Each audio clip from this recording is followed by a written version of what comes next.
Alright everybody, you spoke back on the top 10 psychic types, and I listened. So we're continuing the top 10 typing series today with the top 10 strongest ice types. This list was put together with tons of stuff taken into account, with a little extra focus put on the competitive aspect of things. I feel these ice types we have here today represent some of the best of the typing, and I really hope you guys see that. Let's wrap this intro up and just get right into this. But first, maybe you guys should turn that AC down. I know it's the summer, but it's gonna be cold enough.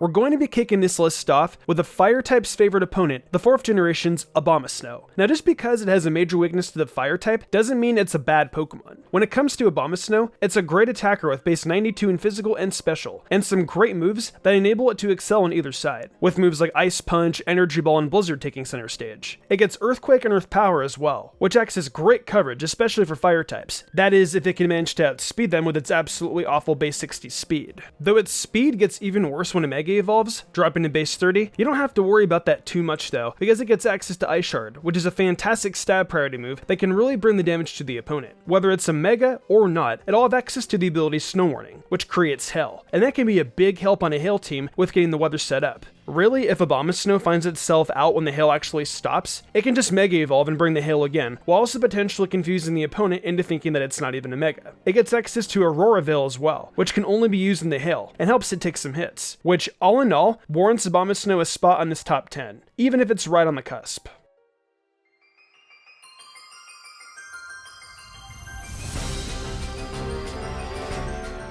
Next up, we've got Alolan Sandslash, which Slush Rushes its way onto this top 10. Speaking of Slush Rush, that's a big part of why I decided to include it here on the list. It's currently the fast Slush Rush user, and as you guys already know, Slush Rush will double speed in the hail, so it's going to be a rather quick option on weather teams. Though, even if not in the hail getting that speed boost, it can still benefit from the priority offered by Ice Shard. So no need to worry too much if you can't maintain hail for an entire battle with Sandslash around. Just like with Abomasnow, it's got a really bad typing, but that's to be expected with the ice typing. It isn't made to be defensive, and somehow even when throwing in the steel type, it gets even worse in that regard. However, when it comes to being a setup Pokemon, it is incredibly useful, as you can get off spikes and stealth rocks with it. And in the hail, it's even easier, since you'll probably outspeed the opponent. It can run Rapid Spin too, and serve mostly as a fast supporting Pokemon, and it fills that role better than any other Pokemon of the ice typing. The supporting Pokemon of the world deserve respect too, and I figured there was no better way to show that respect than giving Sandslash the spotlight in this top 10.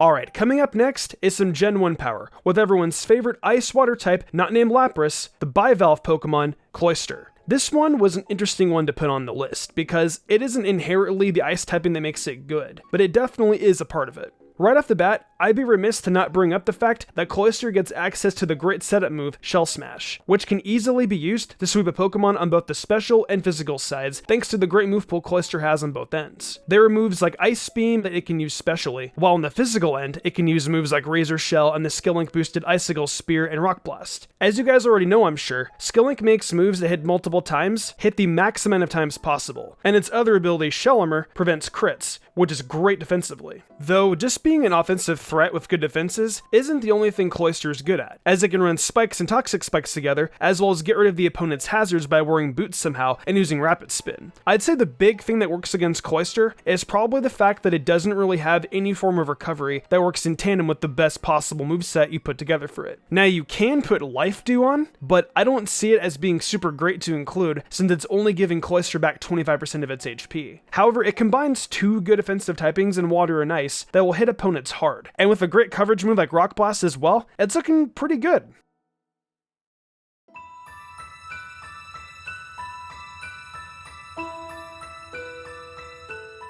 We now move on to the other Ice-type Alolan form, being Alolan Ninetails. As it turns out, despite being in a region based off of Hawaii, we can actually find some rather good ice types in Alola. Ninetails is honestly better in its Alolan form than its regular form, and that's kind of impressive considering the fire typing isn't all that bad. It has access to Snow Warning as a sort of complementary hidden ability to the regular's Drought, and it's probably the best Pokemon to actually have Snow Warning as an ability. It's able to use Aurora Veil immediately upon switch in, which is a big help to it, and promotes defenses right off the bat. I don't think I really have to sell you guys on its great typing of Ice and Fairy as well, which offensively is just terrific. So you've got a great duo of great typings and instantaneous hell setup for miss-switching in. And I haven't even really gotten into these stats. Ninetails has base 109 speed and 100 special attack, and that speed is an absolute killer. You'll probably be outspeeding most opponents, and on top of that, with the 100 special attack, you're free to run Nasty Plot, so you can make Ninetails hit incredibly hard. The best move it's got to use is Blizzard, which it'll never miss thanks to Hell being set up. And all in all, Ninetails really has all the tools to be a fantastic speedy special attacker that makes the most of its two typings.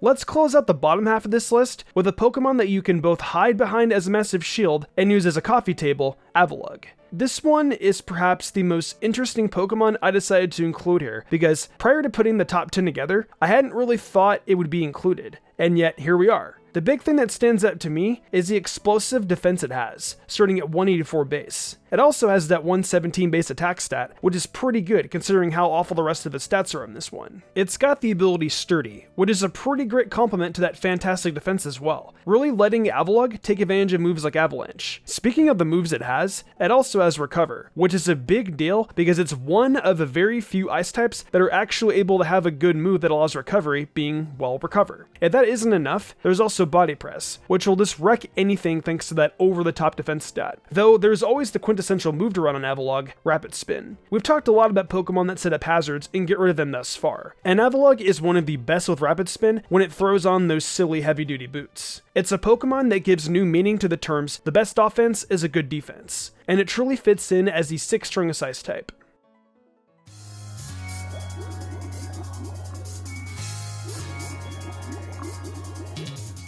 Starting off the second half is none other than the first generation's Lapras, an absolutely beloved Pokemon that I was so happy to see crack my top 5. Let's get this right out of the way. Lapras' Gigantamax form is legit awesome. It looks so insanely cool, and it's a big part of why it's such a good Pokemon in this generation. I mean, prior to Sword and Shield, it was a really good Pokemon still, but this Gigantamax form really puts it over the top. It gets access to the exclusive move, G-Max Resonance, which essentially works like a Weavile, meaning it can use a powerful Ice-type attack and do possibly massive damage while getting the defensive effects of a Weavile, all in one neat package. It would also be able to set up some rain thanks to Max Geyser, the Water-type move used by Dynamax Pokemon, and that can only help things. Lapras being able to set up the rain so easily means it can make usage of a move like Thunder where it can't miss, which it can use to take on other water types as well as deal some massive damage to other typings. Its water type moves would benefit from having the rain up too, so there are multiple positives that come from having that rain up. The bulk that Lapras has with its base 130 HP is going to be supported well by its 95 base special defense and the effects of G-Max Resonance, but perhaps its most important support is that Shell Armor ability, which prevents critical hits. While Hydration and Water Absorb are also a couple of good abilities, Shell Armor really helps by removing crits from the occasion and forcing Pokemon to go toe-to-toe with Lapras' impressive bulk, which can be improved upon even further by the usage of a move like Curse.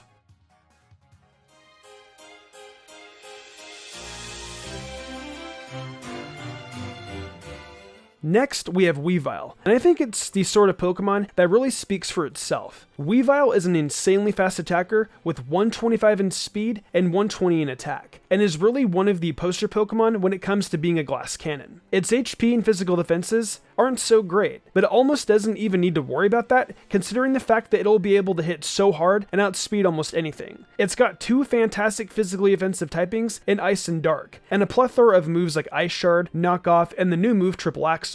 Any moveset running those three will be in great shape, but it will sorely be missing Pursuit, which just isn't in the 8th generation. Though, even still, Weavile is just so dang good, and is well deserving of being a part of the top 5.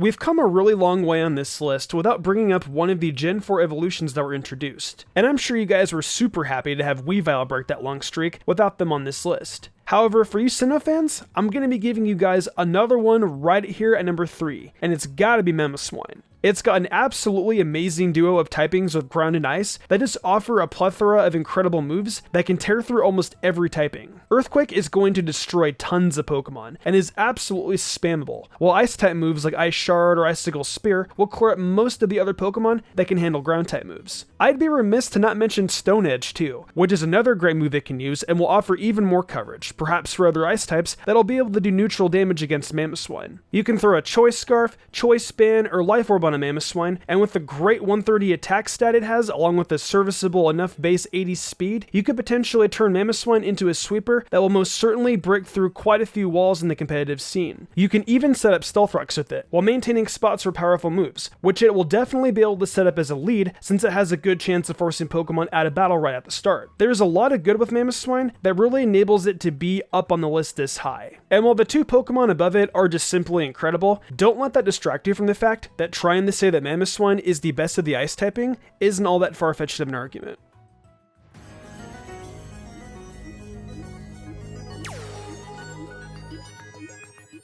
We've reached the penultimate Ice type, and man, this one leaves me with a striking question. What is it about regional variants that leave us with such good Ice type Pokemon? I don't really get it. But the fact of the matter is that the second best type is Galerion Dermantine. This thing has got two monster abilities. Guerrilla Tactics, which is essentially a choice band in the ability spot instead of as a held item, and Zen Mode, which lets it transform into an even stronger form after Dermantine's HP drops beneath half. Like, you guys gotta think. Dermantine starts with 140 base physical attack. And if it turns into Zen mode, that crazy attack bumps up to 160, and its speed skyrockets from base 95 to 135. Seeing as this is a Galarian form of Dermantine, it still has access to most of the other great moves it had before, and now gets a bunch of strong new Ice-type moves. There's just so much to say about how good Dermantine is, and with a move like U-Turn, you can easily escape difficult situations. Man, to think when you enter Zen mode, you end up becoming both fire and ice type. That is really such a crazy good typing. You can even brute force ending up in Zen mode by using Belly Drum, and then substituting on top of holding a Salac Berry. It becomes downright impossible to actually take out unless the opponent is running some sort of priority. So really, Galarion Dermantine is just so good, and very well could have been the absolute best ice type we've ever seen. However, if you've noticed, we have come this far without featuring a legendary, and that's all about the change.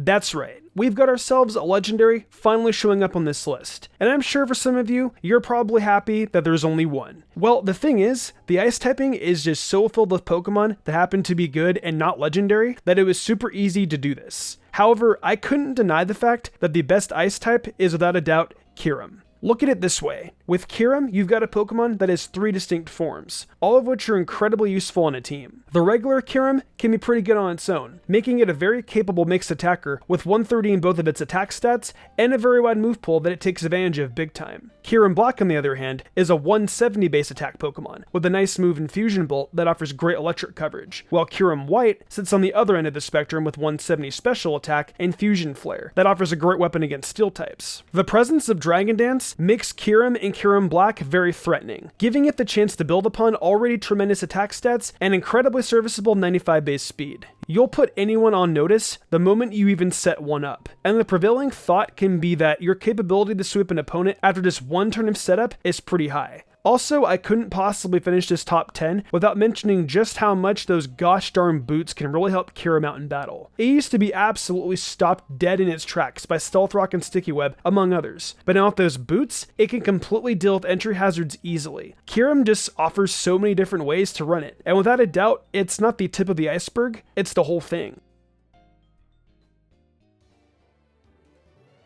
Well, that'll do it for this top 10, and I feel like this could be the best one we've put together so far. There was a lot of thinking that went into this one, and I'm overall incredibly confident that you guys might agree with what I've put together here. So I want to see what you think in the comments below. What do you think the top 10 strongest ice types are? I'll be sure to check it out. Also, please make sure you let me know what the next typing you want to see covered is. We've already got Ghost and Fairy coming up in August, so pick something else. If you enjoyed the video, why not leave a like and subscribe to my channel with notifications on, that way you never miss an upload. If you guys enjoyed this content, maybe you'll enjoy my anime content and gaming content as well. I do a lot of anime top 10s and discussions, and with the gaming channel, I play Pokemon and everything Nintendo. Also follow me on social media so you get updates about when I go live on Twitch or when I upload in general. Links for all that will be in the description below. If you want to support me even further in Game Club perks, check out my Patreon. These lovely people have all given me their support over there, and I couldn't be more grateful to them. I think I'm gonna wrap this up though. I'm Mystic Umbreon, and I will see you in the future for more awesome Pokemon content.